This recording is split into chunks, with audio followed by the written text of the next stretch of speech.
Going to go ahead and gavel in. This is the June 24 meeting of the Tampa Heights Civic Association. Welcome. My name is Rick Fernandez. I'm president of the association. This is our association parlor, so you're in our home. A couple of protocol points. First of all, we are live streaming. We're on Zoom, and I think we're also streaming through Instagram. Yeah, Jason? Okay, so although we have a light attendance here, we frequently pick up somewhere in the teens into the 20s online. Don't know how it's going to play out tonight, but just be attentive to the fact that we have two audiences. This is in particular for those of you here at the podium who are actually speaking for the course of the meeting. Along those lines, for the people out there, we have a puck mic here on the podium. This will pick up sound for the folks at home. If you take a question from the audience, be assured that the people at home are not going to be able to hear that question. So I'm asking you, please, whatever the question happens to be, please repeat it, summarize it as best you can so the folks at home aren't in the dark, and then proceed to provide your response. Also, as you may have noticed as you walked in the door, this is a weapons-free zone, with the exception of the police, who I think are roaming around. So if you are armed, please excuse yourself, go back out to your car, secure your weapon, and come back on in. Okay, now to the agenda for the evening. I think I just saw another candidate walk in, did I? Robin? Okay. We're going to have a 3-act play here tonight. The first act is going to be Candidate Corner. We do this every month during the election season. We open our doors to active candidates who are in that election cycle that would like to come introduce themselves to the neighborhood. We have 2 county commission candidates here with us tonight. Tawanda Bradley, running for District 3, which is our district, and Aileen Rodriguez, who is running for District 7, that's countywide. Both of them advised me before the meeting that they were coming, and we're going to give them some time here at the podium to introduce themselves. Robin Lockett just walked in the door. Robin, are you planning on coming up and saying hey, or are you just visiting? You can? Okay, so Robin Lockett will join us. Robin Lockett will also join us at Candidate Corner. Cindy Stewart is also in the house, but she advised that she's going to take a pass this month and maybe he'll come back. You always say hello. Okay, so I have Cindy Stewart too. Okay, so if my count is right, we have 4 active candidates in the house. All of you will spend time up here at the podium. Given the fact that there are more than 2, I'm going to limit this to 3 minutes, right? So I'll be sitting down here with my watch, or at least with my phone, keeping time. Please do your best to stay at the 3-minute mark. I will raise my hand when we get to about 2:30 so that you know you're coming in for a landing, all right? If you're just coming up to say, hey, that shouldn't be a problem. All right, so that's Act 1. Act 2, this is Property Appraiser Corner. This is Bob Henriquez back here in my, over here to my right. Bob's our county property appraiser. He's here to tell us all things appraisal, but the real focus of the meeting tonight is going to be about property taxes. I'm sure you've heard and read plenty about it. He's going to beef us up on that. And finally, City Corner. I have Janelle McGregor here tonight, Director of Community Engagement, who is going to bring with her team from T.P.D, Parks and Recreation, and Code Enforcement, all of whom are going to be talking about various issues affecting the Tampa Heights neighborhood. But the threshold issue that really brought us here tonight were some issues arising out of Robles Park. So we'll be talking about that as well. All right, with that said, let's swing back over to Candidate Corner. So who's first? Tawanda, you want to come up first? 3 minutes.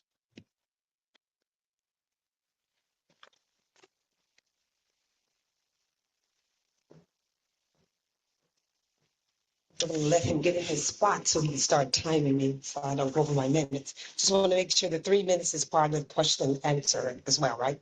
Yeah. Okay. Maybe the two minutes of damn. Oh, we can do it.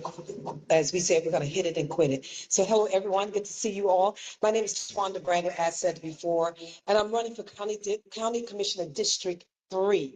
And I bet you're wondering where that is. It goes everywhere. That's how I explain it. And it includes here, as Rick said earlier, I have lived in District 3. I was born, raised, educated, bought houses, started my businesses in District 3 and still in District 3. During that time, all my life, and I'm only 12 years old. During that time, I've seen many things change, but a lot of things still left unanswered and need to be addressed right here. As a matter of fact, I just recently sold a home a little over a year ago, right there by Robles Park. And just watching the need and the people and the lack of growth. Watching where the right across the street, just one street over where Seminole Heights started, a total different world. And I believe that everyone deserves to have the same, no matter where you live. Everyone have the opportunity to live in their community, thrive in their community, and remain in their community. My platform is about not affordable housing, but housing affordability. It's very important. There's many of you, and probably you all already own your house and not looking to buy another house anytime, resting in that house to go. But what about keeping the homes, maintaining the homes? It's questionable. I was speaking with someone with an organization called Reach just the other day, and she was telling me the biggest concern that she sees were the first-time home owners. They're getting their houses, and shortly afterwards, it's foreclosed because of the rising property taxes. And that's something I want to address. There are many ways, many things are happening. Yes, things that cost us, and we have to spend money in order to thrive. But we want to make sure it's not hitting just one pocket, especially the home owners and the tax. I know Bob's going to come and talk about some things, but we want to make sure that they're spread equally. So we're in the seat, in being in this District 3, Commissioner seat. My goal is to make sure I know you hear your voice. Be out there. I'm one that's boots on the ground, as the song goes, but I'm sneakers on the ground all times. Not just starting. I've always been out for the people. I ask questions. I listen to what you need. I hear what you need and do all I can to meet your need. So if you have a question, you have an idea, you have a thought, you have a concern, please call me. I'll give you my personal number. That number is 813-928-3742. That's 813-928-3742. Vote August 18th, Towanda Bradley, District 3. Anybody have one question for Tawanda? No? Okay. I will reset. Tawanda, thank you. And Eileen Rodriguez, step on up. Great. Sure thing. All right. Hey, good evening. How are you? So happy to be here. I'm Eileen Rodriguez. I am running for County Commission, District 7, countywide. So as long as you live in Hillsborough County, you can vote for me. I'll tell you a little bit about my background. I'm from San Juan, Puerto Rico. I was born in San Juan and I moved here when I was about 5 years old. I learned to speak English on my father's dairy farm in Plant City, Florida. We got any Plant City people in here? Yeah, okay. And, my mother is a retired school teacher. So I grew up in a working class home, working class family here in our county. I'm a product of our local education system. I went to Hillsborough College, or HCC, and of course USF, Go Bulls. We got some Bulls in here, always. Yes, wonderful. I am running for office because it's really important to me that, especially at the local level, politics are about serving the residents of Hillsborough County and our community. They're not about partisanship. Being in office, serving the community is what the focus needs to be. And, I've seen over the last several years, a lot of extreme partisanship, a lot of division coming from Washington and at the state level. But at the local level, it should not be partisan. We all have the same needs. We all need housing. We all want safety. We all want safe roads. I like to say potholes don't care what your political affiliation is, right? People that serve you, it's important when you choose an elected official that they represent your morals and your values so that when they're at the dais, they're there serving you and listening to you and representing you. I think my role, I'm very honored to be your officially endorsed candidate for this seat. I have folks elected officials, former elected officials, leadership in our community, endorsing me, supporting me in this campaign, saying they believe in me and that I'm the person for the seat. And I have the quality and the experience, the background, and the commitment to serve Hillsborough County and provide you with fair and fiscally responsible leadership. And that's really important. We need to have fiscally responsible leadership. We need to be fair, and we need to look out for our community and serve our community members. I think the issues that I see that are happening, I have a friend who I met recently. She's a teacher, and she works here in Tampa. She can't afford to live in Tampa. So guess where she lives? She had to buy a home out past Ruskin. That's pretty far out to be working in Tampa. And then she's on the road every day for a couple of hours driving in traffic, hours in traffic. Who here likes traffic? Nobody likes traffic. So we need to make sure that we're looking out for our housing issues. Transportation is a huge need. We should have had more transportation options decades ago. So that's something that I also will be fighting for. But I will listen to you. I've worked in the community and in government for about 20 to 25 years in public relations and public service. And I'll make sure that I bring that experience to County Commission as your new and fresh leadership for Hillsborough County. Thank you. Thank you. That was 3 minutes, a little over. Anybody have a question for Eileen before she leaves the stage? Yes, ma'am. Eileen?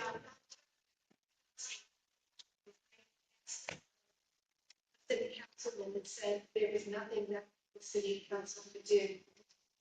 The building that's going on throughout Tampa is homes that are unaffordable for most of us. Insurance and so forth. I asked the city councilman, can't you require that the developers need to build a certain amount of smaller homes, starter homes, homes for seniors? Right now, somebody with disability could not buy any of these homes because there are multiple levels. There's no such thing as a starter home. And it seems like people, affordable homes means you have to be in a building with, 500 more people. There are people who want a home in the backyard. Do you think that the county and the city can require developers to build affordable single-family homes? We absolutely need more affordable housing options. I was at an interview today with the Association of Realtors, and part of the conversation was housing is so expensive that people are leaving the area because they can't afford to live here, just like that teacher that I mentioned that lives out in Ruskin. So as for the county and the city, I think, yes, they can do things. They can work with developers. We can try to have different types of housing options. We can have townhomes, we can have condos, we can have more affordable single-family homes. We need more housing inventory, which we do not have enough of. If we have more housing inventory, that's going to lower the cost of housing. So there's a lot of different options that can be looked at and looked into. And I will absolutely, one of my platforms is affordable housing. We need that, and I'll be working hard to provide that. Okay, thank you. That's all we have time for right now. Thank you. Yes, ma'am. Robin?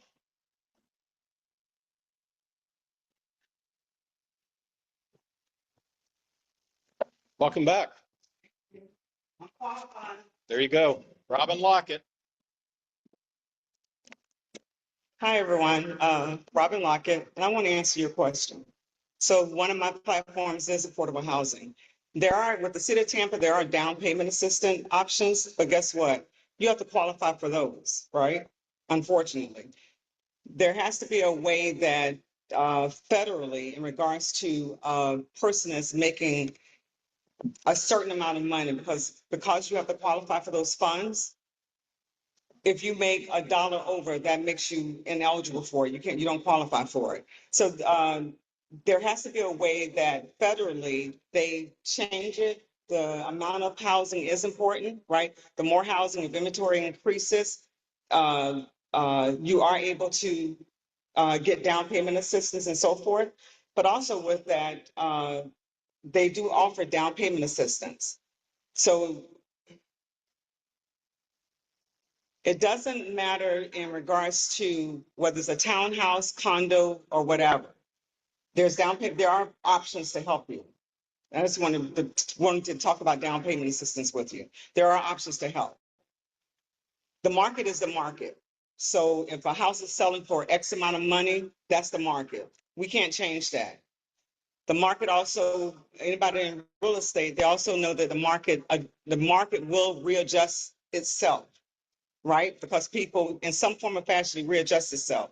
But there are down payment assistance that can help. City of Tampa offers it, and also the county. So hey, everybody, my name is Robin Lockett. I'm welcoming myself back. I am now a qualified candidate. One of my platform issues is affordable housing. I've been working on affordable housing for the last probably 3 or 4 years, primarily with the City of Tampa.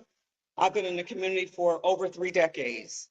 Let it be Black Caucus president, NAACP political chair, you name it, I've done it, voter registration and so forth. So I have a footprint in Hillsborough County in the communities. Of my other part of my profile is education. You know, and that's a big component for me. I'm a proud graduate of Tampa Bay Tech. It is a vocational school, one of the best schools in the city. But how do we bring trades back to this area? How do we make kids interested in trades? Let it be plumbing, let it be construction, let it be anything, because every kid is not going to go to college. They may choose not to go to college. So how do we make trades become sexy again? So that's a big issue and concern for me. In regards to education, BPK, early childhood, that's another, we have to get to the kids at a younger age. When I was younger, I would take my son, Xavier, to an at-home daycare. 2 minutes? Oh, okay, at-home daycare. With that daycare, everybody who had a child, they would put their kid in an at-home daycare versus a facility because it was cheaper. My platform involves how do we bring that daycare to teach the kids, get them ready, school ready, be part of that cycle. My name is Robin Lockett. Affordable housing, education, criminal justice, healthcare is my platform. And I look forward to knocking on your doors and serving you, and hopefully you'll come out and vote for me August 18th. Oh, I'm sorry. Is there a quick question for Rob? District 63. District 60. Yeah, I'm sorry. I was so focused on her. District 63, Diane Hart currently sits in that seat, and Diane Hart fully supports me. She's the one who asked me to run. Is there a quick question? Lena?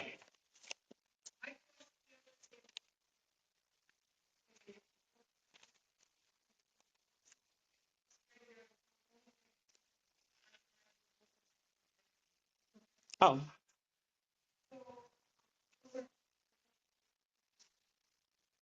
The property has decided to facilitate all of the complex. We're all getting cut.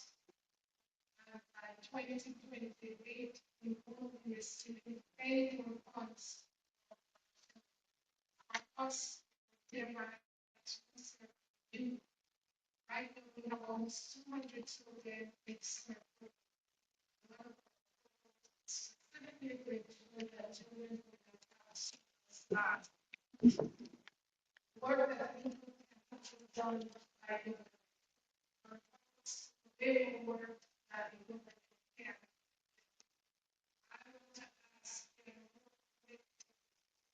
The city pays those funds.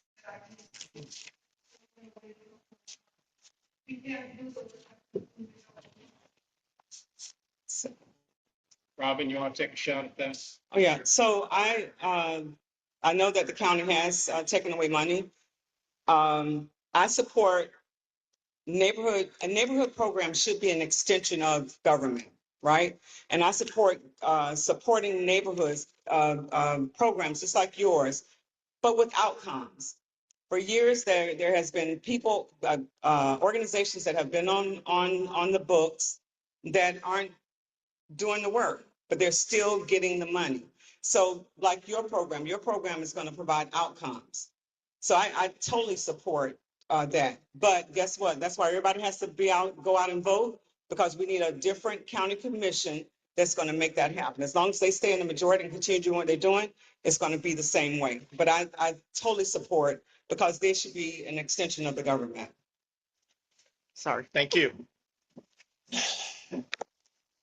Cindy Stewart, want to come up and say hello?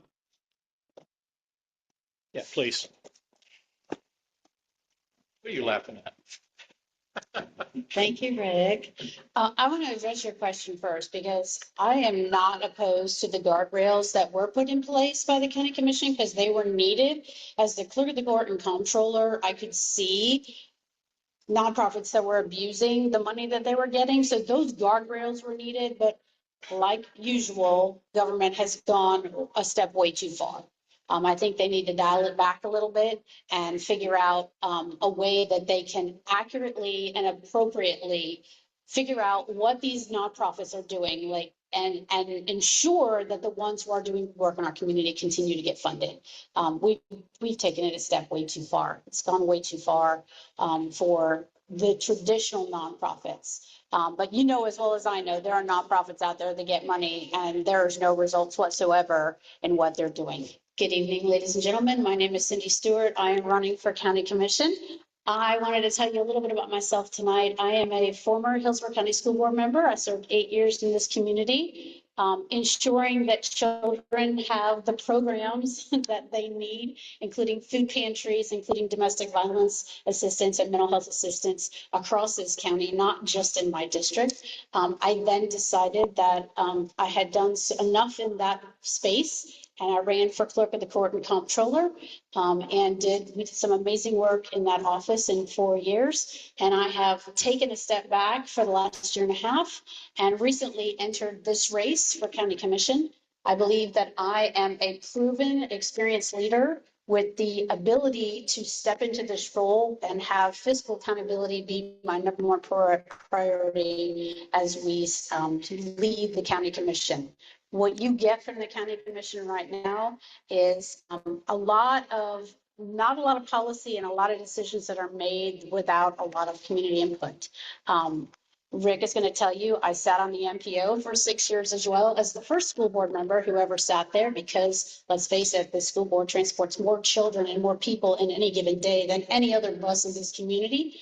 We have infrastructure problems. We have serious infrastructure problems. But if we don't approach growth, smart growth, we're not going to avoid growth. Growth is going to happen in Hillsborough County, whether that's infrastructure, housing, affordability. How we approach those things are going to be very important in the next 10 years, the next 5 years. I don't believe at the moment that we are actively seeking appropriate growth methods for this county, and we need to do a better job both for our constituents and for the people who are working in this community. We have people who are actually living outside of the county and commuting into this county because it's cheaper to live outside of the county. They're either moving south to Manatee or moving into southern counties and traveling in, or they're living in Pinellas and they're traveling in.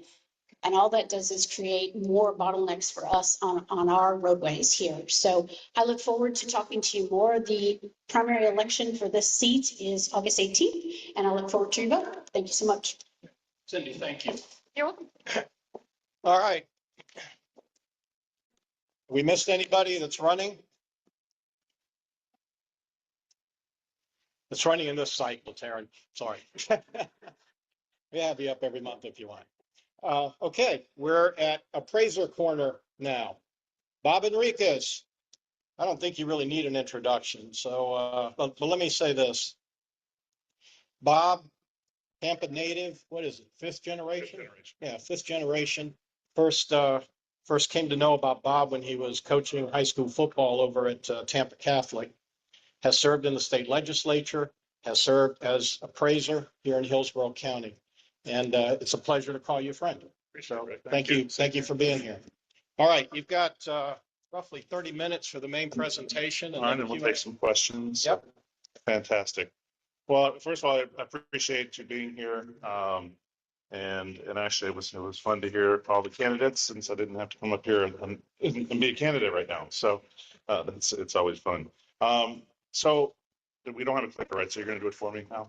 I'm going to go quickly, just talk a little bit about the office and what we do and what have you. And then I'm going to go right into the topic that most people want to hear about right now, which is the property tax amendment that's going to go on the ballot.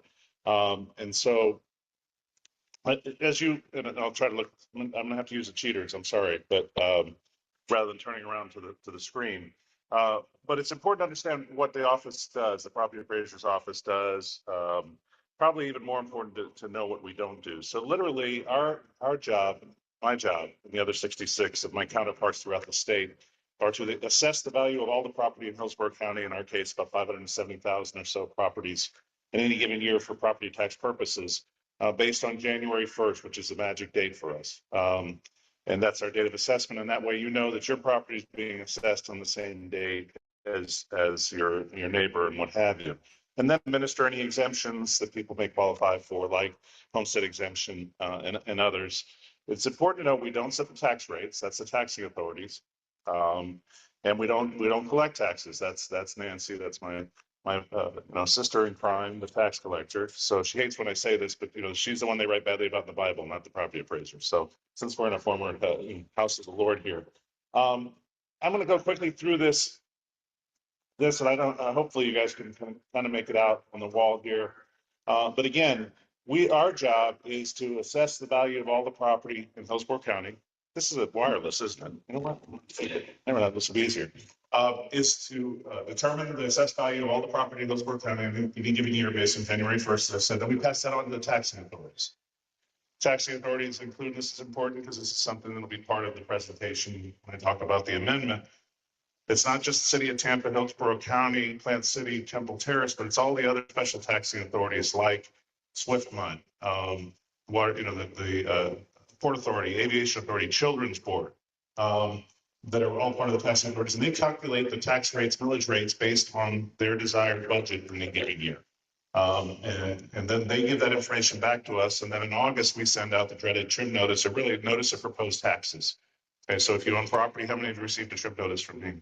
Well, you're about to get another one soon. And that's when we notify you literally based on what's going on, what the value of the property is, the tax rates that were set, what the proposed portion of your real estate portion of your taxes will be when you actually get your tax bill. Now, it's important to understand, and this again, we'll piggyback into the discussion later. What we're telling you then is the real estate portion of your taxes. This does not include the non-ad valorem, or not ad valorem, big, Latin word for according to value. There's all these other things that are on your tax bill, fees and taxes and other things that aren't real estate in nature. Because we'll get those calls from time to time. Somebody will say, listen, I got my notice of proposed taxes, and it said my taxes were going to be $4,500. And then when I got my tax bill, it was $5,500. Well, that's, you're paying for your garbage, you're paying stormwater, you're paying CDDs and all those other things as well. So that happens in August. When we mail that, sometime in mid-August, it triggers a 25-day period in which people can challenge their assessment if they think that it's incorrect, or any exemption that they may have been denied. And that's through what's called the Value Adjustment Board process. And Cindy is very familiar with that because the clerk's office works along with us on that. Ultimately, then tax bills go out in November, pay them on time, that's important. And then all the tax revenue goes back to the tax authorities, and hopefully they do all the things they should be doing. I'll move on from there. All right, really quickly before we start talking about the amendment, just to give you an idea of the value. This is up to date, really 2026. This is hot off the presses because this is done. All right. So we're coming close to the end of our assessment cycle. So really pretty much in June, July, with again August, the trim notice will go out. So this gives you an idea of the market this year in 2026 for Tampa Heights. Anything that's in red is actually the values have decreased. Anything in white, they've stayed about the same. Anything in green, then they've gone up. Now, there's a lot of very light green there. So it's, for the areas where the values have gone up, it's been very, yes, ma'am. That's a cemetery. Well, it's a cemetery, and then there's a school, and there's the school down there as well. Yeah. So, and the value of the cemetery, you know, they're not, never mind. All right. So, although there's a cemetery in West Tampa, there's a big controversy about, but so, you know, as you can see, if we were showing this map going back a few years ago, it would be all green, as we know. But the market over the last 2 years in particular has been flat, and probably in certain market sectors in residential, we're seeing a 2 to 3% decrease in value. And for various reasons, as we know, real estate market's flat. Now, the luxury market, if we were showing this someplace in South Tampa or something like that, it may look a little bit different, but we're seeing that the values have moderated a great deal over the last couple of years. We know that the persistent high interest rates, economic insecurity, all of the things that we know they're going on in the marketplace, but that's a pretty good snapshot of what's going on in your neighborhood. Go ahead and go to the next one. So this can, again, and again, if you were to look just a few years ago, these numbers would be probably a great deal higher in some areas. New construction permits, only 3 so far in 2026. 6 demolition permits, and usually that's a pretty good sign of what's going on, particularly when you're talking about urban infill in some of these areas in Tampa Heights. You know, only 6 demolition permits, because obviously when something's demoed, generally it's something else, dare I say, domain home. Or something like that will be coming in there. Sorry, Rick, I know you winced a little bit. Homesteaded properties, there's about 2,034, non-homesteaded about 941. Now, again, non-homesteaded, that's all non-homestead. That's not just, you know, those are generally rental properties, investment properties. Now, I don't know if the 175, the businesses is rolled into the non-homestead number. Do we know that? Okay. They probably are. Okay. So non-homestead can also be industrial, commercial, and other things as well. 175 businesses. The highest retail sale in the past year, or so far in 26, is 1.75 million. So you know, be interested to see where that is. The median residential sale is about 592,500. Again, if you were to look back at a number of years ago, it wouldn't be. You know, we know what's going on in certain portions of this neighborhood. To give you an idea, the median sale price in Hillsborough County somewhere just somewhere hovering around $400,000. So obviously the sales are a bit higher here, and 72 homes have been sold. That's in the past, well, so far this year in this area. All right, can we get to the meat and potatoes now? What everybody came here to talk about. And I want to preface this because it's important for folks to know this. Ultimately, this is going to be a decision at the ballot box, as we know. And I have to be careful in that, in my role as property appraiser, that I'm not necessarily advocating one way or the other. Certainly in my role, you know, as a voter, I'll have to make my own decision on this. So as I go through this, it's really, a lot of this is food for thought for you. And if it seems as though I'm advocating one way or the other, I might be, but I shouldn't be. No, but the reality of it is, this is just things that I think they're important, because some of this deeper thought and education about what this amendment does, what it doesn't do, what it's intended to do, and maybe it's the unintended consequences of it. I think those are things that we have to consider. And those of you that are here is because you're community oriented, and you probably are the folks that need to go out and try to educate folks, because ultimately this is going to be a political campaign. It's going to take the air out of the room. It's going to be on one side that, you know, taxes are way too high and government bad and overspending and all the things that we know. And that's the visceral reaction is normally that, yeah, okay, that's how most people kind of view sometimes local government or government in general, or a lot of things these days. And the other side's going to be, well, there's going to be a tear in the fabric of the universe, and all our neighborhoods are going to fall through and we're going to disappear. So there's somewhere in between that is the truth. So as we know, House Joint Resolution 1F was passed in a special session. Now, I spent 8 years in the legislature, as Rick talked about. There's certain things that I know for sure. There's never been a special session that was neither special nor a session. Okay, so this was kind of decided before they got there. But as we know, this whole thing, the genesis of this was the governor made a proposal to do away with property taxes altogether. I mean, all across the board, about $60 billion statewide originally, and then it kind of worked its way through that process. We've been talking about this a long time. Ultimately, the House had a select committee that came up with some different recommendations, passed a bill that went over to the Senate and didn't go anywhere. It sat, the governor talked about it, didn't really have a plan, and then all of a sudden the plan popped up, called a special session. They met for a couple of days and passed this House Joint Resolution 1, which again, whenever we're dealing with property taxes and homestead exemption, all this kind of stuff, it has to be a constitutional amendment. So that's what the bill is. Go ahead. Okay, so what are the implications, or what is it? What are the key details of this? Well, the key detail is that it would increase, should it pass, it would increase the homestead exemption, which currently now is up to $50,000 on your primary residence if you're homesteaded. In the first year, up to $150,000, and then in the second year, in 2028, to $250,000 on your homesteaded property. Okay, so that's the main thing it does. The other thing that it does is that it puts in as long as you are a Florida resident before December 31st of 2026, and that's still to be determined how we would determine exactly what that means. But in other words, you're a resident, you're a renter, you're here for, you've been here. You can then, if you were to purchase a home going forward and make it your homestead, you would be eligible for this additional homestead exemption should that happen. It's good for the governor because he's been living in government housing for the last 7 years. So if he buys a house, he's okay. He's been a resident.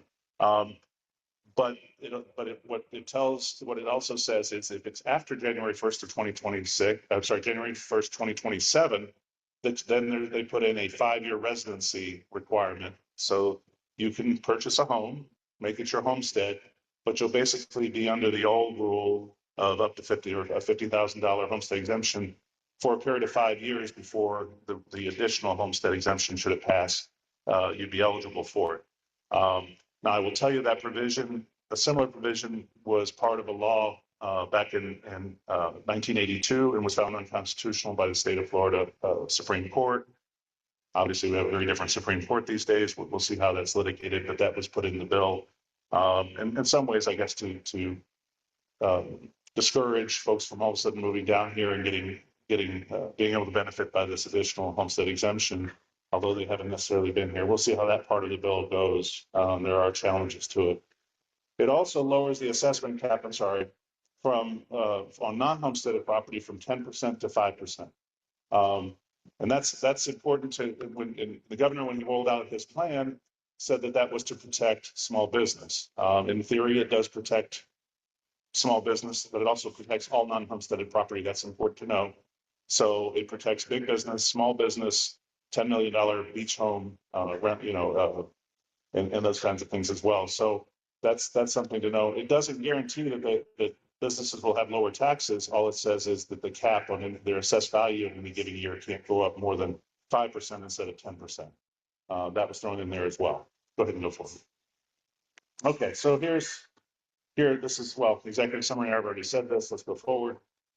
All right, so to give you an idea, and I don't know if you can see this, but the overall loss of revenue as estimated based on the 2025 tax roll. Now clearly the tax roll will change this year.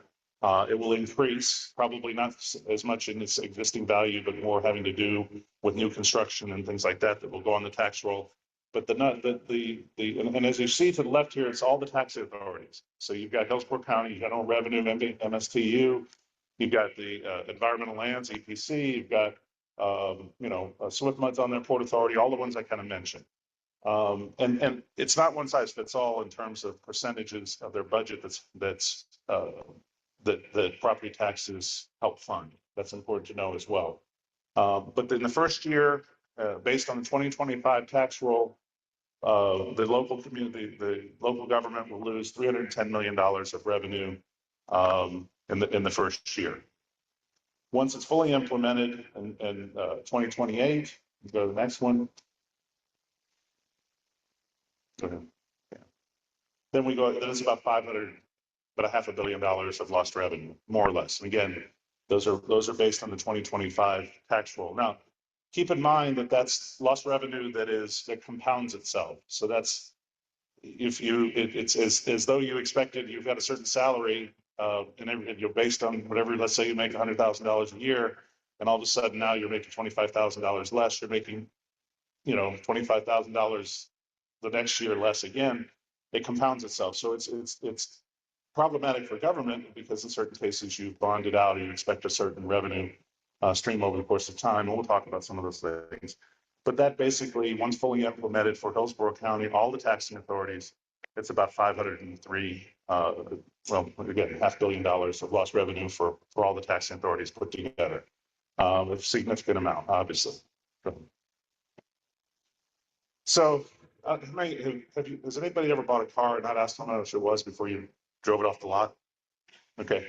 So basically, the legislature, in their infinite wisdom, they had the special session, they passed this bill, and then generally, the process in the legislature is when you propose a bill that has a fiscal, that everything has to go through the revenue estimating conference to get an idea what the fiscal impact would be. That didn't happen until a couple of weeks after the special session, just this past week. So this is just to give you an idea of statewide reduction. And speaking of the idea of the compounding of revenue over the course of time. And again, I'm trying to do the best I can. We can argue and we will, I'm sure, in this process of spending and all those kinds of things at the local level. But just to give you an idea that the fiscal impact of this over statewide, in the first year of 2027, it's about 4.7 billion. Then it goes to 8.3. Then it goes to 10.6 billion. And then in theory, when fully implemented, and that's the idea of doing away with homestead property altogether, because there is provisions in there to try to say that local governments have to put together a plan to raise the homestead exemption to a point in which basically 90% of homestead exemption of homesteaded properties would no longer pay property taxes, other than school portion, which we'll talk about. It's about $18 billion annually. Okay, so, and keep in mind, this is not one size fits all again. Hillsborough County has a very diverse tax base. Is there a possibility that there's other ways that they can move things around and try to, ameliorate to some extent the impact of this? Yes. There's other smaller fiscally constrained counties and particularly certain municipalities in which a loss of, like the City of Tampa, they're losing $80 million. It makes much more difficult decisions for them. So, but that gives you an idea. Again, this is the overall figures that have been thrown out by the REC that probably should have come out before they passed the bill. But who wants the bad news before you leave Tallahassee to come back and raise money? Okay, go ahead. And again, that 10% to 5% cap, this is just an estimate. It's kind of hard to estimate this. That would be an additional $83 million of lost revenue spread across the taxing authorities. That's another addition. One thing we haven't added into this presentation, which I will say to you, on the ballot last year, there was an amendment that was placed on the ballot, not this session, the past session, that we'll vote on it as well, that also eliminates tangible personal property tax, which is our business taxes, on agricultural properties. The point being that to help farmers and what have you, that they're not paying tangible personal property on their the things that they use to perform their agricultural purposes. I will tell you that includes agritourism. And for the county commissioners in here, they'll wrestle with the agritourism issue. So agritourism, is obviously where you utilize a portion of your farm for, places like this, for gathering places and other things that they utilize them for. So those folks would get a break on on this as well. So, it's one thing if you have a tractor, it's another thing if you're getting a break on your tables and linens and chandeliers. So this will be kind of interesting to see how it plays out. That's another fiscal impact in counties like ours, where we have a large agricultural base, and in some counties that are smaller that have a much larger agricultural or TPP, tangible personal property portion of their revenue that really hasn't been talked about, but that will be voted on, or we'll vote on that as well during the midterm election. All right, so this is, and you're going to hear these things, and just to give you an idea, property taxes in Hillsborough, overall Hillsborough County budget, it only amounts to about 15% of the budget. Okay, the budget is around $8 billion a year. and property taxes are like 1.6 billion of taxes that are collected, and more or less. That's one thing. So you may hear, well, you've got this much larger budget, you can find ways to shift things around and this and that.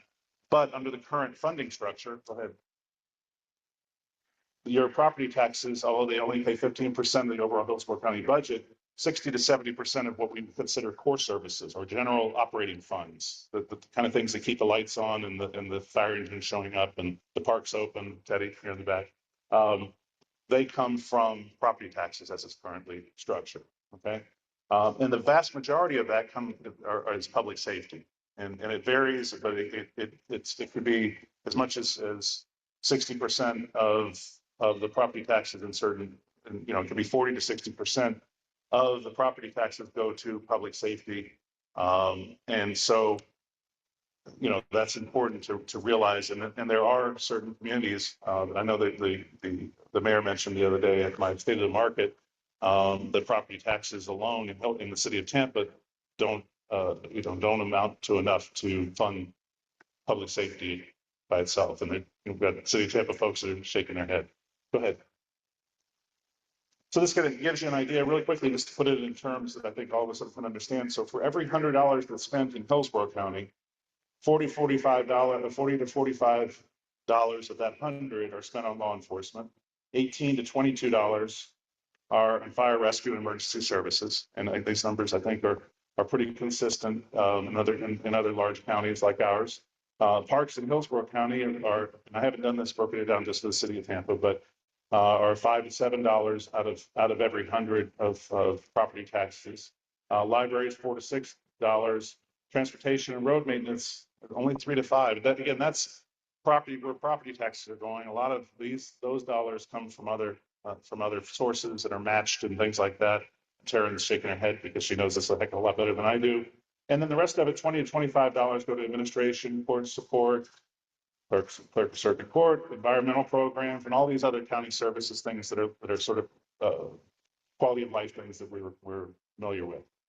Obviously, sheriff and fire would face the greatest funding pressure in certain communities because it's important to know, go ahead to this, impact quality of life, so libraries, parks. Teddy's back there shaking. I know Teddy because I coached him way back when. Those things are going to be affected because there would be tough decisions that would have to be made with that loss of revenue all at once. But forward.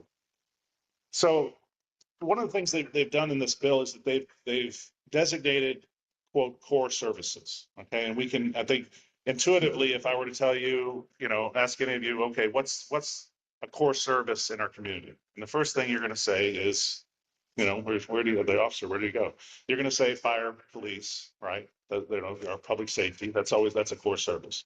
And then you can, and they've designated a number of other things. Now, thankfully, they did an amendment that added our, constitutional officers into the core services. So I was happy about that, personally. But what's important to understand in this is that you can designate something core service, but it doesn't guarantee funding for a core service. All it says is that these things are the things that a community must fund out of their property tax dollars first. Okay, so public safety should get the first bite at the apple, right?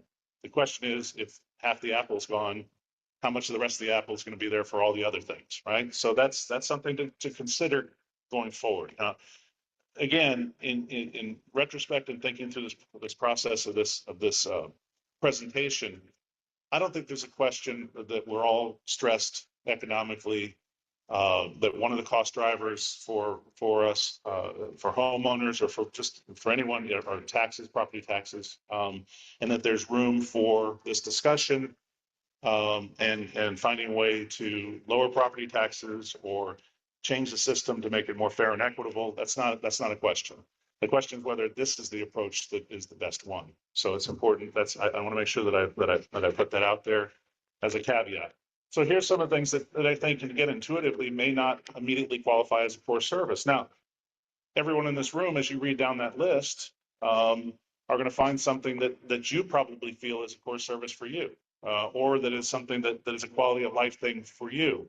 And so parks and recreation programs. Well, again, for some folks that never, go to a park or whatever, that they may not think that's all that important, but obviously overall to have a community that you feel like has all of the services that make quality of life what it is and the reason that you want to live in a certain community.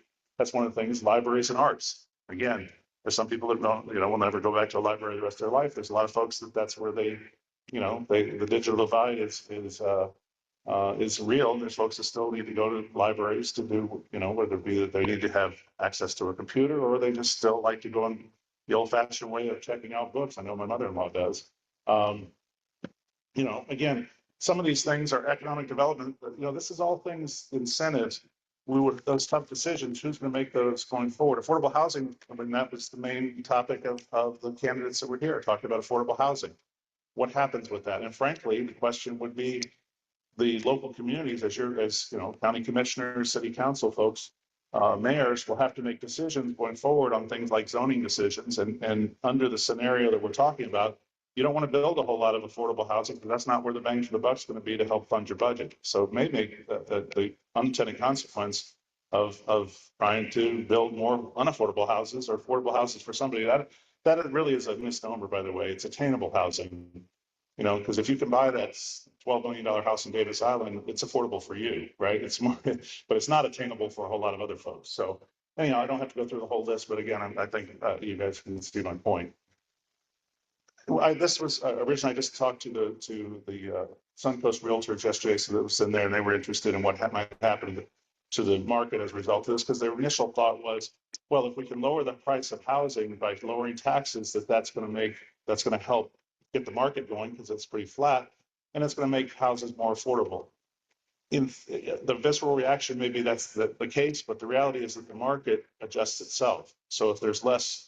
If property taxes are less, then home prices will probably rise to make up the difference. And again, at that point, the largest cost driver for a single family house or for a property is then going to be property insurance. And we know that property insurance has been a huge cost driver before. Legislature has made some strides in certain areas on property insurance, but there sure is a lot more that could be done. But this doesn't solve the housing crisis at all. We'll see if the president signs the housing bill, the bipartisan bill tomorrow. Maybe that'll help from federal level. So again, I'd rather get to the point. Where are we time-wise? So I make sure. You're right. What's that? So we're going to get to questions again. So I don't have to go through all this. Some homeowners, some renters, some business. Not one size fits all. Will benefit from this. But there's some, again, if you've been in your home for a long time, you're paying on a lower assessed value based on the fact you've been capped. How much do you save on this? Maybe if you have a senior exemption, you're not paying very much. You'll have a veterans exemption. You're not going to get a whole lot of bang for the buck out of this. And frankly, our offices weren't filled with folks complaining about property taxes until this discussion started happening. They certainly are tuned into it now. But, one of the things, and we're not allowed through our office to put a calculator up. There is one up that is inaccurate, unfortunately, through the state. But that's one of the things I think it'll be interesting when folks kind of look at it and have to make their decision based on what they might save or not save. So we still have a little bit of time? We still for questions? Yeah. Yeah. Okay. Let me just talk real quick. Revenue replacement, because this is the elephant in the room. Literally, they didn't want to talk about if you can't. How do you replace some of the revenue? Well, one idea is, okay, now the state takes over funding some of the local. So obviously, we see local control to the state, and I can imagine, Ted, you'd love going up to Tallahassee to beg for that that new park, right? That's not a good idea. And frankly, you may get it because they like Teddy. He's a nice guy and he's in Tampa. But there may be another community they don't like as much because they have a certain parade or certain policy, or they didn't endorse a certain person that's in charge. It's a lot of power for Now you're going to hear terms like power grab and whatever. It's just a reality that Tallahassee will have an awful lot more to do with local funding and how and what local communities look like than they do now under this scenario. Another one would be raising sales tax or some other consumption tax.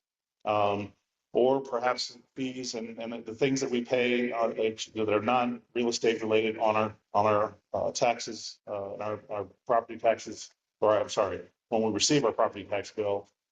So now we're going to pay an additional fire fee, or we're going to pay a law enforcement fee, or we're going to pay more for parking downtown, or we're going to, their CDDs go up, all those kinds of things are kind of hidden things that we pay in terms of, and if you're looking for additional revenue, that's one of the things that they can do.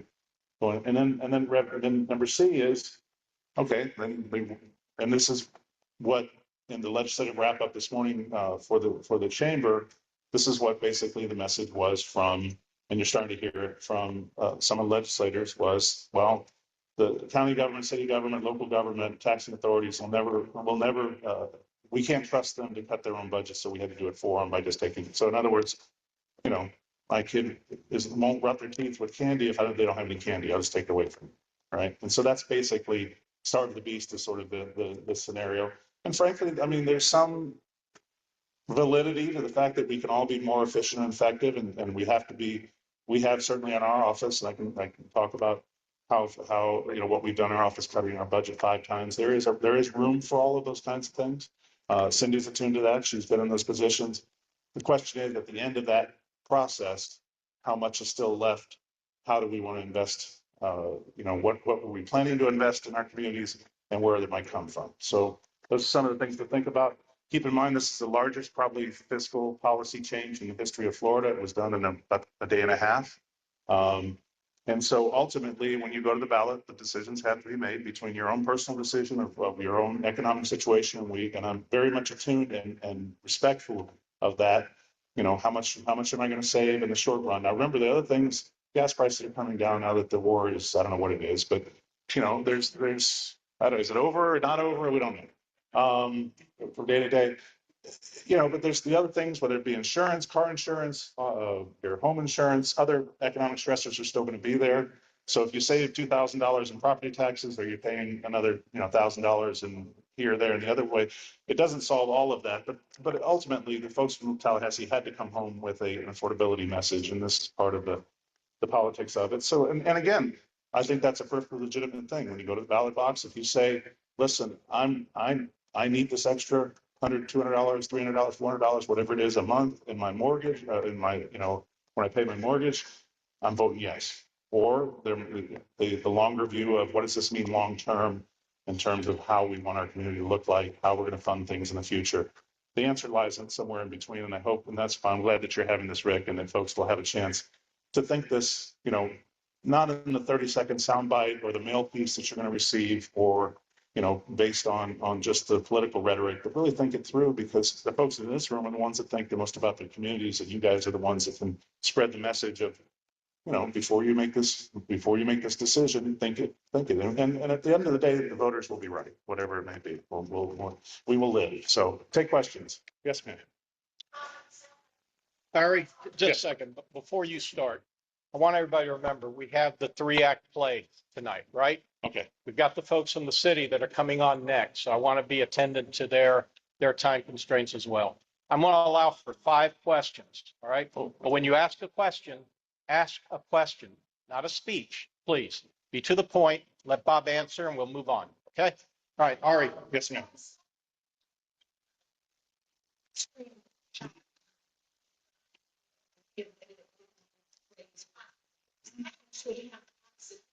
Wondering if any consideration has been given to the fact that it's going to potentially reduce the market of people wanting to come to Florida to buy your home, because they're going to be paying way more in taxes than their next door neighbor in the same single house, and people aren't going to like that. And so, and then as property values go down, won't that also have a negative impact? Yeah, all of this is theoretically, right? And so the market, it's not one size fits all. Certain, like right now, the market, we're going to probably see overall countywide a 2 to 3% reduction in overall residential property value in Hillsborough County this year. But that's not in the luxury market, right? So if you're south of Kennedy and some certain neighborhoods, those markets are are doing fine. And so you're right. I mean, it may have, particularly in what we consider now are more affordable houses, the ones that you can't find. I mean, where do you buy a $250,000 starter home? I mean, do they exist? You're right. This may have the opposite effect on those. But it will fundamentally change the market. We just don't know exactly how. My point that most economists that have looked at this have already said is that if the argument is that this is somehow going to get the market going, if you're a realtor in the real estate market, or somehow lower, it doesn't necessarily, overall, it probably will have the effect of the market adjusting itself to to higher home prices. And that's what the economists have said. Question. I think in certain markets, in certain market sectors, you're right. It could lower it. Question number two. I will say this as well, and just to finish up, whatever the market is dictated based on demand, right? If you can't fund the things that make a community safe and you don't, the roads have holes and potholes and no sidewalks and all the things that street lighting, all the things, particularly because the haves are going to get theirs, let's face it, right? But in the areas that we want to address that still look like time stood still in this community, since I was a kid, if the funding's not there, then those areas are going to become more and more less desirable to live in. And that ultimately will have an effect on the real estate market overall, and who wants to live here and who wants to come here. So Question number two, Sarah. Oh.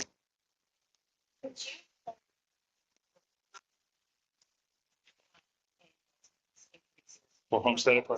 Okay, and I probably said that wasn't in there. So the question was to talk about the current homestead exemption as it currently exists. So today, if you establish a homestead in the state of Florida, whether it be a new build or whether it be you purchased from a previous owner and make it your primary residence, you can receive up to $50,000 off your assessed value. And you're also then capped so that the assessed value can't go up more than 3% or inflation, whichever is less in any given year.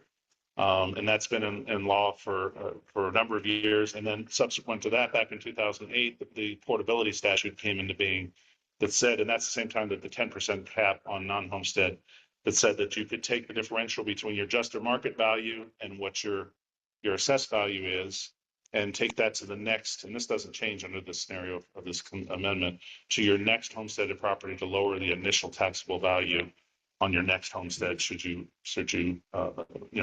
take your homestead someplace else within 3 tax years, within the remainder of the tax year you're in, and 2 more years after that. Okay. Question 3, Cindy Stewart, and then Seth Carrington. Cindy? There's been talk that you mentioned if it happens, that it can be challenged legally based on the 5-year piece, 5-year piece. What are your thoughts? Well, there are challenges currently because if you look at the actual, we don't have the ballot language, we probably should put it in this presentation. The actual ballot language, which by the way, the legislature expanded generally a constitutional amendment has to be 70 words or less on the ballot. They took it upon themselves because they knew how complex this issue was to expand that so that the amendment that you'll read is more than 70 words on the ballot. There's a couple questions in what you asked. There are questions about the amendment language itself right now because it basically says something like an amendment to eliminate, I forgot the exact term, but excessive, property tax for homeowners or something. It's kind of leading and, amendment to stop, beating up dogs. I don't know. It's something, it really has wording in it that could be, it's advocacy. At least that's the challenge. The legislature changed it to allow if the amendment meets the other constitutional muster for the attorney general. I hesitate. The attorney general can then rewrite the amendment so that it's not it doesn't advocate. So we'll see if that takes place. That's one challenge that's out there. The challenge of the unconstitutionality of the 5-year, we're not sure whether that will happen prior to or after. And the other question is, does it have a severability clause so that if one portion of it like that is thrown out, does the rest of it go forward? We're not sure about that as well. But that is an interesting question. Again, the 5-year, residency requirement. And what it does is it creates a two-tier homestead system. Because as Taryn asked, the current system, basically the $50,000 exemption would still be in place. People could still come here, buy a home, and basically be under the old system, more or less, up to $50,000 for 5 years, and then shift over for the additional. And it is also indexed to inflation, as it is now with your homestead, so that every year your homestead grows with inflation. This 150 and then 250 would grow with inflation as well. So it's complex. Making an amendment on the fly. Yes. This is question number 4 and the last question. All right. Ed? So mine's along the same thing, says it there. We talked about the 1980 Supreme Court decision, right? It's determined to be unconstitutional. Was that not binding legal precedent? And if you got anything now? How do I do this and not get myself in trouble, Rick?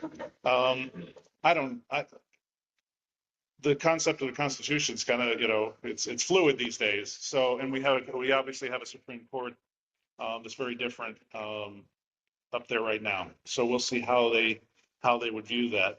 I think the underpinning of that decision in 1982 was the question of whether or not you can have what's the term I'm thinking about now? Is there a lawyer in the room? But basically, that you can't have you can't treat one citizen, one resident, one home buyer different than another one, right? And so I don't know how that would change regardless. I mean, it would seem like it would be legal precedent, but it's in there and we'll have to see how it plays out. Okay. Bob, thank you. Thank you, Rick. I have no doubt that could have gone on for another hour, but, be too much of a good thing and not enough of a good thing. I don't know how you look at it, but obviously this conversation will keep going on for months. Okay, Act 3 of our play tonight. This is Janelle McGregor, Director, Community Engagement, to bring the city on board for us. Have at it. There's nothing better than being the closer here. Hi, good evening, everyone. I'm Janelle McGregor, the Director of Community Engagement and Partnerships for the City of Tampa. And we want to thank the Tampa Heights Civic Association for allowing us the opportunity just to come out and give a quick quality of life update on what is taking place here in the Tampa Heights neighborhood. We did have a couple of concerned residents, hopefully they're tuned in online, who had some concerns about activity around the pond. Tonight here, we have our code enforcement supervisor, BJ Slatton, around with our area inspector, Mr. Robert Corley, our new Parks and Rec Director, Ted Fowler, and our facilities manager, John Delaquilla. And what you'll hear from next to give that quality of life update is Lieutenant Suspect, along with Detective Andy Washington. Thank you again for your time.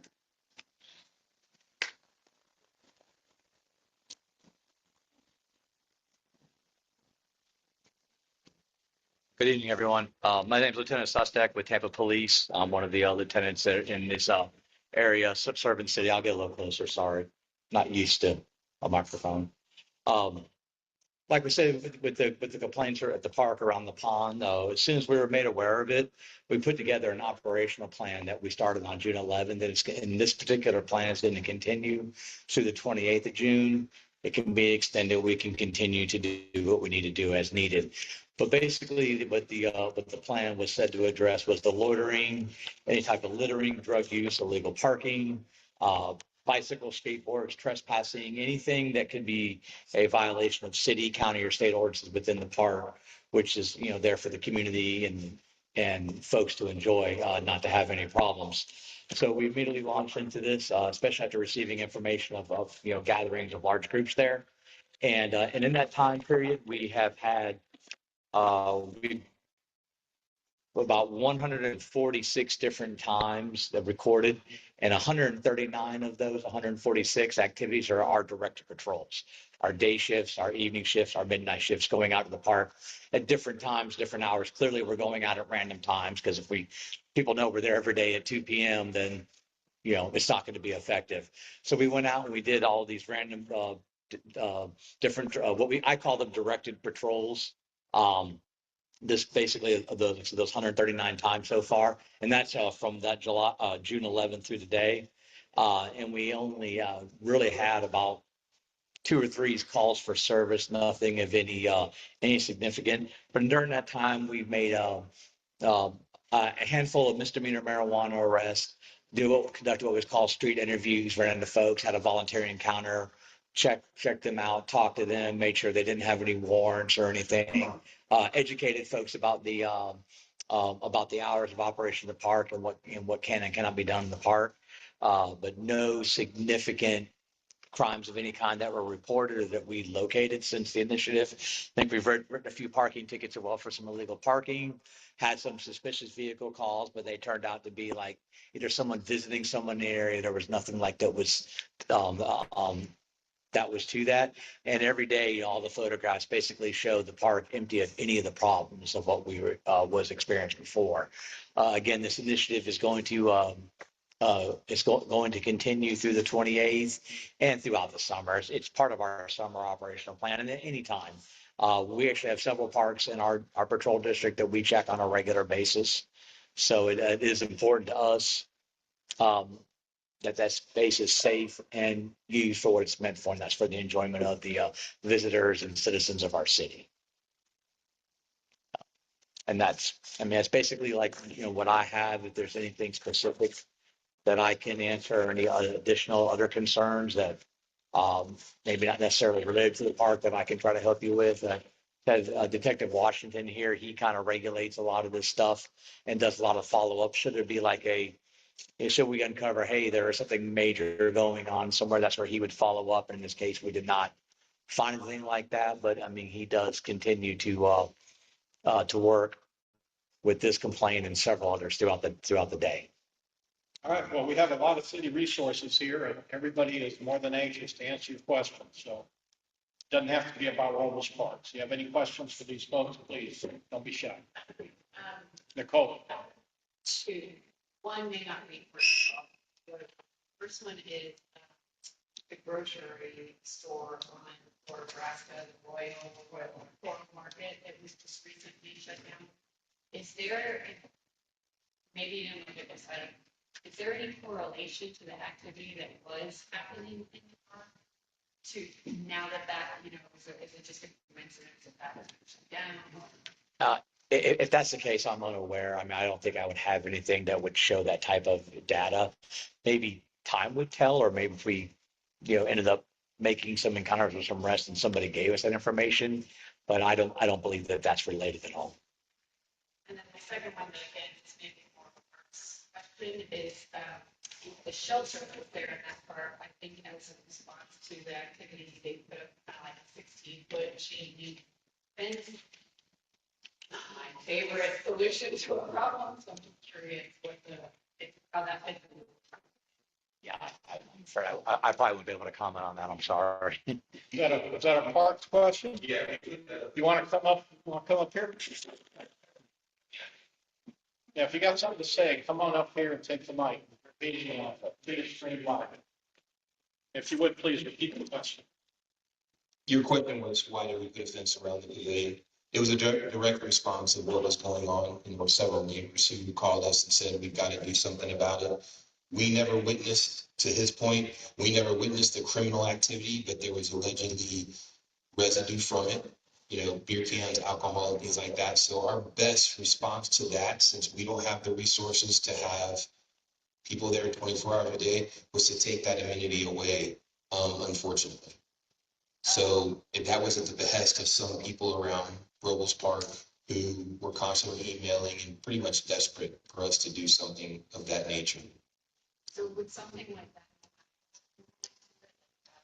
Sure. If we don't have those problems anymore, we would be more than happy to take it down. Yes, sir. I want to make sure that we have city park. Yes, sir. And make sure that we understand that parks should be encouraged as a civic association and as a community and properly utilized. Sure. But we also want to make sure that any issues that we have been addressed. I'm not sure how we accomplish both simultaneously because the park needs to be utilized. We want to make sure that there's not just one group that is singled out that can't use the park. How are we going about, and I don't know if this is for the police department or the park and rec, how do we go about making sure that the park is utilized as a city park, and at the same time, we're not singling out just one group or another? Are we familiar with the groups that have been utilizing the park? How do we balance? Yes, sir. Well, I mean, we haven't seen any large groups in the park since our initiative started. And basically, unless somebody is doing something like after hours or in violation, we're not making contact. Like if we're there in the area, we're just maybe watching the area. We're not going to get out and just, speak with someone or something. If someone engages us in a conversation, we'll gladly engage in that conversation. Maybe have like a volunteer, like, hey, how's it going today? So this is contact, we're going to see you, nice day, things like that. But as far as like accosting anyone or challenging while they're there, unless it was like after hours or we witnessed some sort of illegal activity, we were not making contact with anyone other than like a friendly wave and hello and things along those lines. At one point, I've been to the park for long enough to know where we start talking about activating the park. We do want activity. I used to coach a little league football team. I remember it was called Wildcats there at the park. That was a positive impact on the community. We don't want the park to be shut down so we can't utilize it. It's an elder session or something. We want to be able to utilize the park. And I just want to make sure that we find a balance between nuisance as opposed to utilization. As opposed to safety. Questions? Any other questions in the room? Do we have anything online? No hands up? Okay, if there's no questions, we're going to let these people go have dinner. Said? Quick question, it's really for Bob, but can I say in Parks and Recreation and budget, the city of Tampa has its own budget, right? What I can share with you is because ever since this came to light, we've been knee deep in what ifs and scenarios. With the City of Tampa Parks and Recreation, 93.5% of our budget money comes from property taxes. So not saying one way or other, that's just the fact. Other questions for these fine fellows? You all have anything you want to add? My name is Inspector Robert Corley.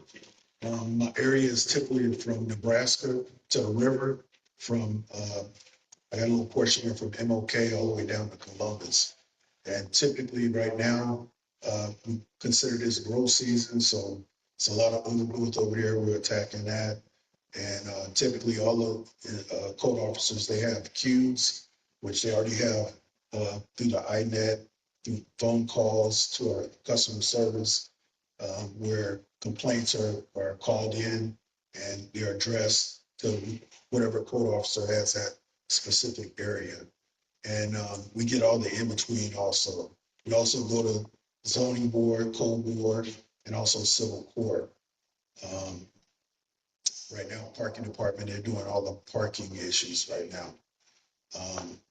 And that's pretty much it. There's a lot of structural violations I know you all still see out there. They already been addressed. We did quite a bit of demos, got fires in the area too. So we're pretty busy. But if you call in, it's better if you call our customer service, which the number I can give you if you're ready to annotate. It's 813-274-5545. And that's the best way to get your complaint taken care of. And I appreciate your patience with us in code enforcement. Any questions? Questions for code enforcement? Yes, sir. Kareem? Is there a scheduled rotation inside all the neighborhoods or just by a bank call that you go and if you do have calls, does that obstruct code enforcement routine? Do you have enough people to deal with your calls and to schedule of activities? You talking about if you have like 2 or 3 different complaints on an area? Lights on one hand, on the other hand, what's regular rotation? Is there regular rotation? And if there is a regular rotation, how does the complaints influence your rotation around neighborhoods? I'm trying to understand I that. think what happens is each code officer has a queue. So as the complaints come in, they're dated. So they start from the bottom and work their way up. And as other complaints come in, if a fire happens or something like that, it takes priority. So it's by the severity of the complaint and the date. And each inspector has a track block. So like Robert has 4 track blocks that he's in. So he stays within that zone. And then we actually come together as a group. Like we maybe need a Robles Park and we all come together. We have like a lot of complaints about overgrowth, in-ops, things like that. We'll come together as a team and go through the area.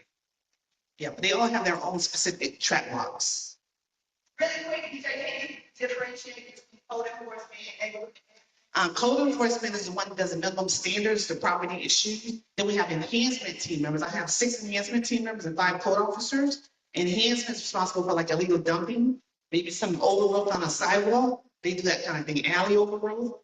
And normally we wait until the alley complaints come in, because some people maintain their alley, some of them are overgrown. So when we get the complaint, we actually try to clear the alleyway. Then we send letters to the owner saying we did a courtesy cleanup this time. However, the code states that each property owner is responsible for a certain portion of the alleyway.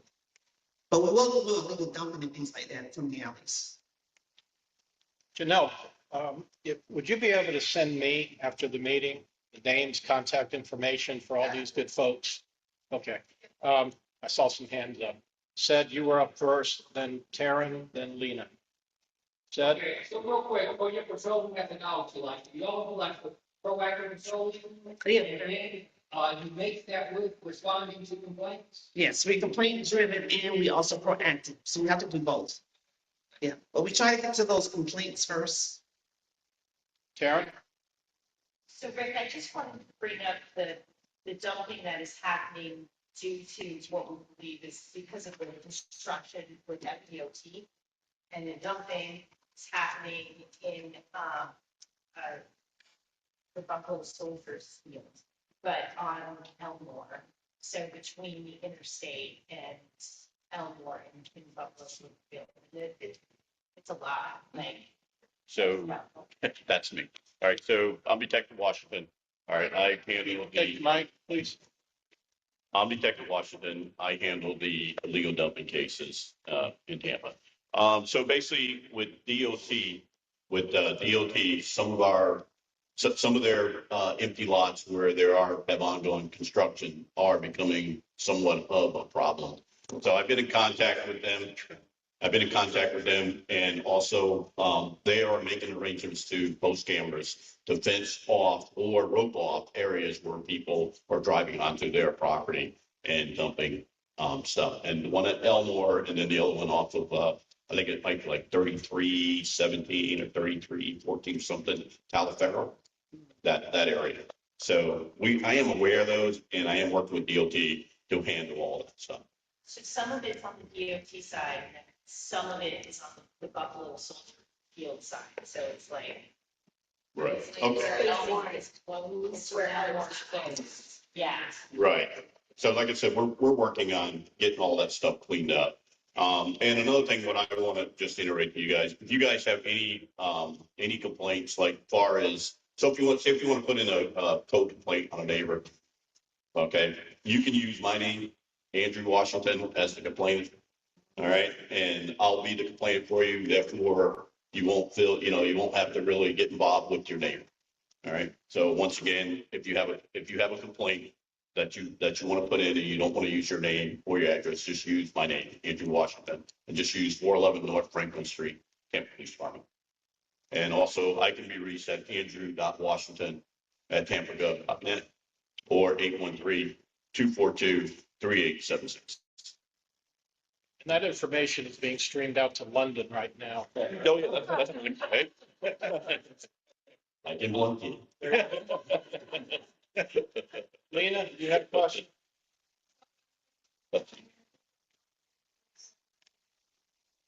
He's left.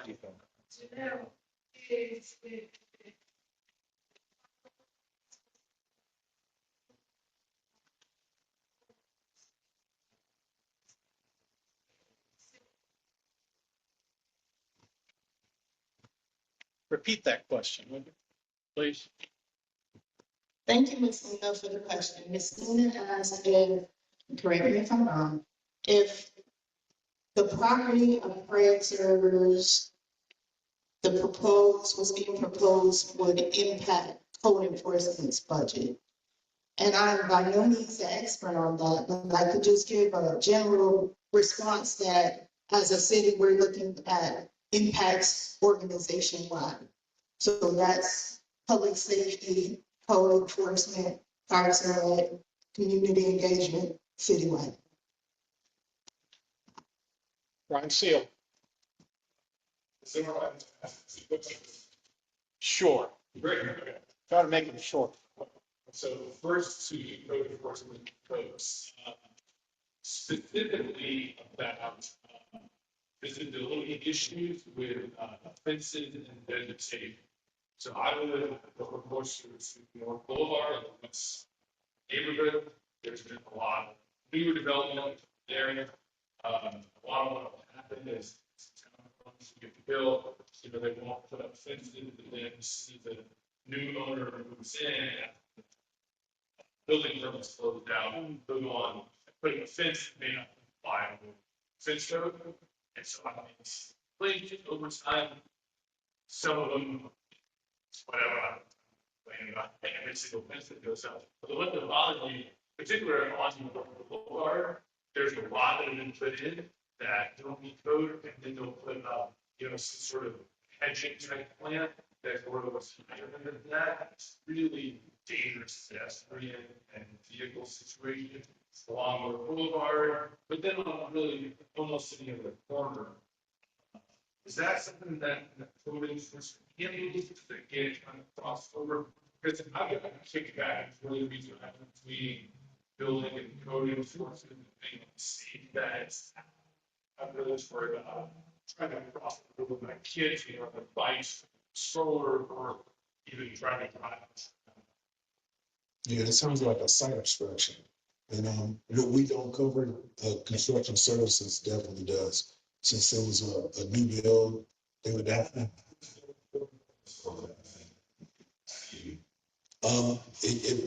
It can come to us, yes. We'll take care of it.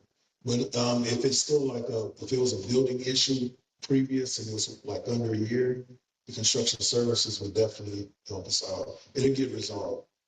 We also work with mobility, the mobility department, especially if something dangerous like that. We get with the zoning department and the mobility department for site restrictions. Because we want to make sure you're able to walk through your neighborhood without a fear of getting hurt, especially when there's a blind spot. So we'd like to get that location from you, at least have mobility look at it. But you notice how they're putting those four-way stops and they do that three-way triangle. So it gives them opportunities to look at it. So if it's block, we want them to take a look. Because like we say, sometimes the fences aren't built in the right place, which means we have to get with zoning after we take photos and let them review that case. Is that fence legal? Is it in the right space? Because we have people that build in the right of way. So we definitely would take a look at it. But we'll start with us. And you have Second question.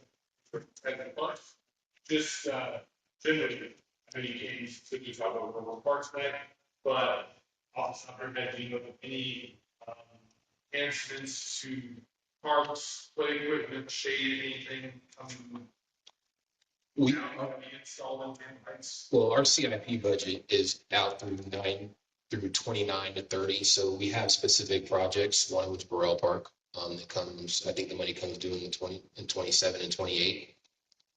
But we also have a fund that we call citywide park improvements. So that's something we're always looking at, ways to improve parks. And shade is one of the big ones that everybody wants. So my answer to you is there's nothing planned specific, but we're always looking ways to improve parks citywide. So that's something we'll definitely keep on our list.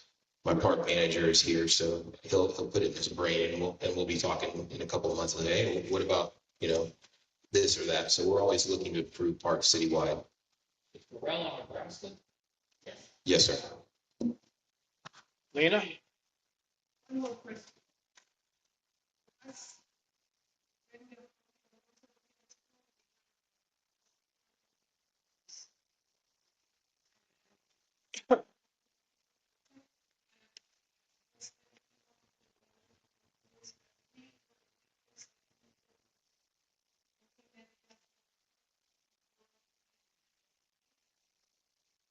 Is there any plan with the city's schedule for maybe another Hilton farming it?